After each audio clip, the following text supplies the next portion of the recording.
গতকাল সন্ধ্যা নামতেই আমরা পৌঁছে গিয়েছিলাম এক জনমানবহীন, রহস্যে ঘেরা ভুতুড়ে জঙ্গলে। এই ঝোপঝাড়ে ঘেরা জায়গার মাঝখানে দাঁড়িয়ে আছে দুটি অজানা কবর। না আছে কোনো নাম, না আছে কোনো চিহ্ন। কে এখানে ঘুমিয়ে আছে শত বছর ধরে কেউ জানে না।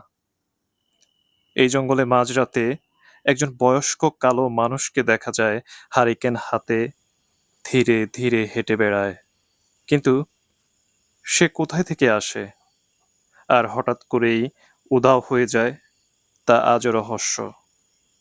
অনেকেই বলে এই স্থানে জিনদের আস্তানা আছে। কেউ কেউ এখানে এসে প্রজেস্ট হয়েছে, নিজের কণ্ঠে নয়, কারো কণ্ঠে যেন কথা বলছে। আমরা নিয়ে গিয়েছিলাম আমাদের প্যারানর্মাল ডিভাইস, চেক করতে চেয়েছিলাম আসলেই কিছু আছে কিনা। তখনই পিছন থেকে এক শব্দ কানে আসলো।